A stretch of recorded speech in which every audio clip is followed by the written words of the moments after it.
Setting up automatic regular payments. Sending the same invoices for regular services each month can be tedious. TaxDome allows you to automate this process. To do that, click the New button, select Invoice, and then select the client for whom you want to set it up. In the Invoice Creation menu, switch this toggle from one-time to recurring. Most of the fields you'll be filling here are the same as for one-time invoices. The main difference between setting up one-time and recurring invoices is that you have to enter the number of recurrences and the details surrounding that, such as the schedule and when it will start. After you fill out all the details, you must select how you want to handle payments. If you have connected Stripe to your TaxDome account, you can automatically charge your clients without them needing to log in and manually pay the invoices.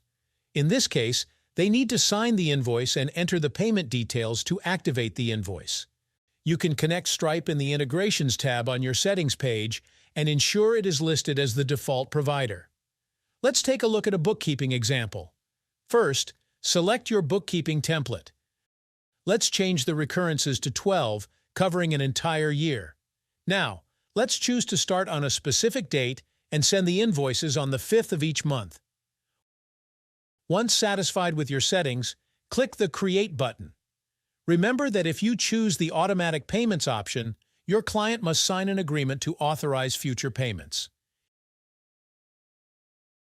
With automatic payments, clients will receive just one recurring invoice, and they'll be able to find all payments, both completed and scheduled, under the Recurring Invoices tab in the Client portal.